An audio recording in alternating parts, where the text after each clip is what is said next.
p.m. This is Hannibal from the HannibalTV.com with a huge daily wrestling news update. Tons of news today.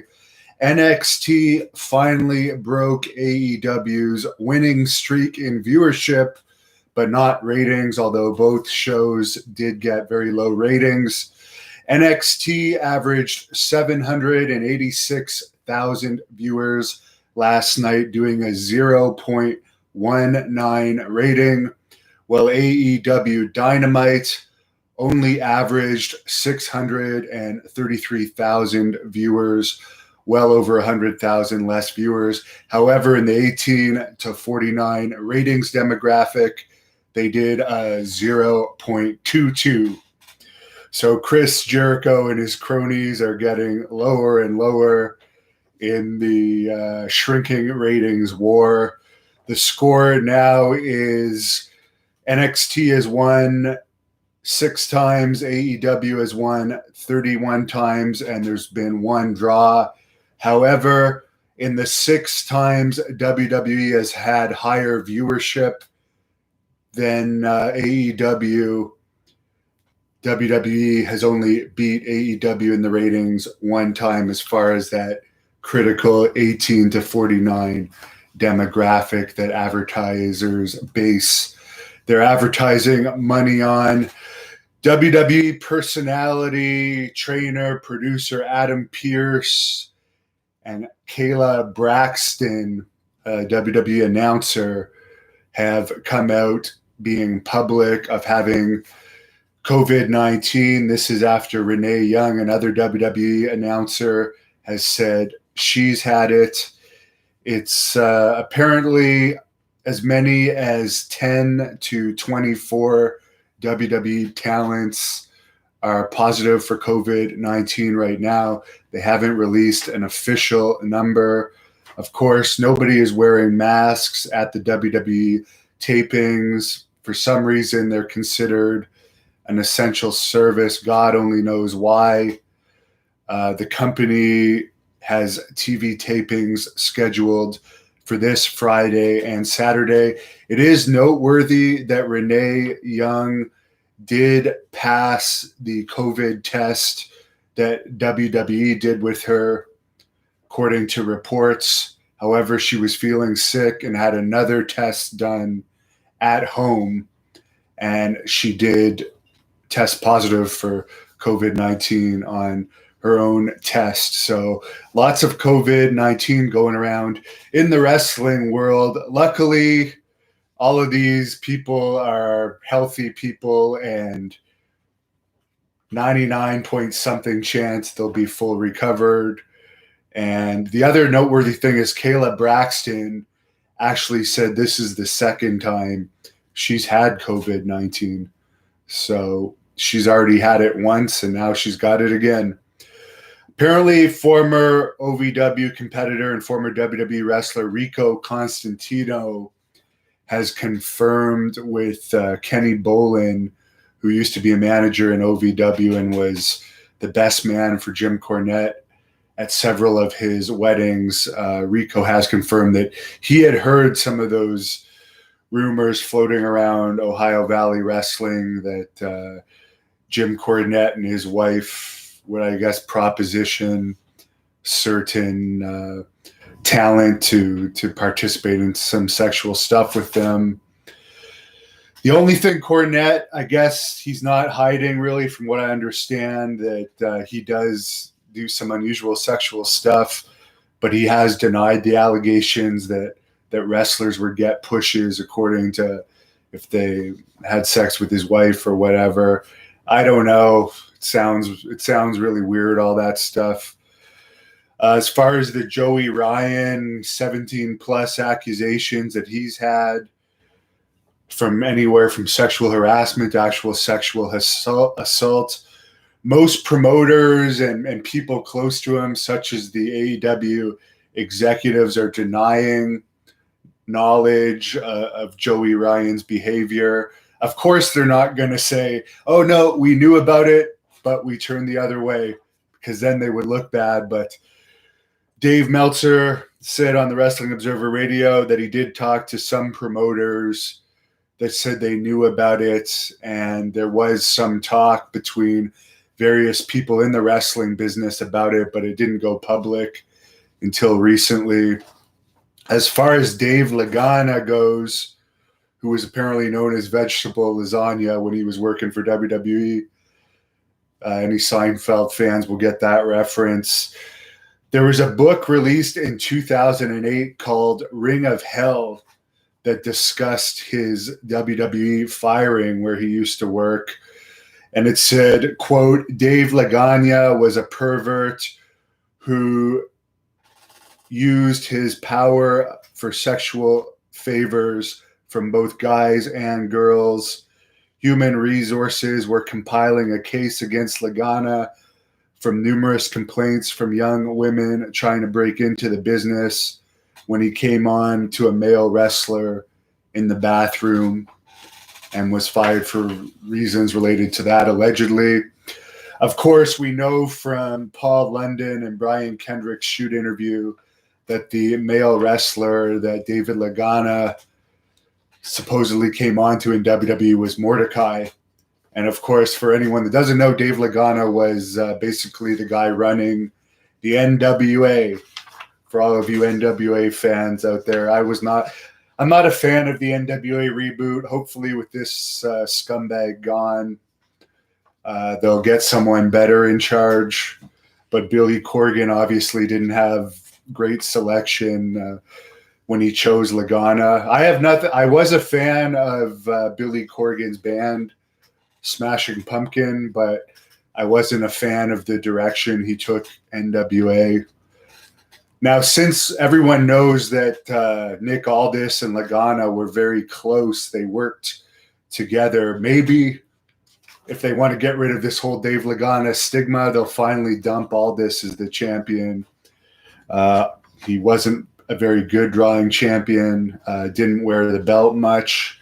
I remember he inducted Dory Funk Jr. He presented Dory Funk Jr. with a Cauliflower Alley Club award last year, and Aldis didn't even wear the belt, which the whole purpose of being champion is to get over the belt. So when you go to functions, wear the fucking belt. But he's a terrible champion. He was part of this Ring of Honor show that was a free show in Baltimore, a major market, a few months ago before the whole COVID thing shut down Ring of Honor. And they were in a small arena that was free to enter, and they were only at 60% capacity with all the Ring of Honor stars as well as the NWA champion. Could you imagine Ric Flair not selling out a free show in a small building in a major market back in the days when he was champion? I don't think so. Also in Ring of Honor news, they've launched an immediate investigation into claims made against some of their current contracted wrestlers. Of course, the head, or I don't know if he's the head booker, but he's one of the bookers in Ring of Honor, Marty Squirrel. I don't think he's denied having sexual relations with a 16-year-old who was drunk, even though the legal drinking age in Britain is 18. He has used the excuse that 16 is allegedly legal in the UK. There's conflicting reports whether he was 26 or 27 at the time. He had relations with the 16-year-old girl. I guess he no-showed an event the next day. I can only assume because he was embarrassed of what he did with this girl. As I reported yesterday, someone from the UK said, well, it is legal to have sex with a 16-year-old in the UK. There is a time frame there. So like if you're 17 or 18 having sex with a 16-year-old, that's okay.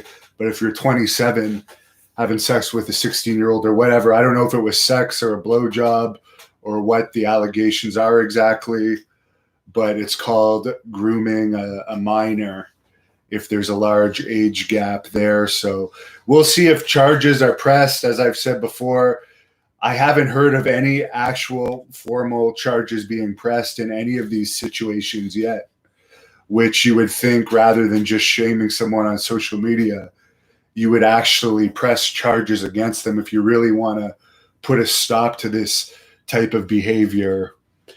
As far as Mike Quackenbush, who was running this Chikara promotion that was basically all comedy wrestling, crappy promotion from anything I've seen of it.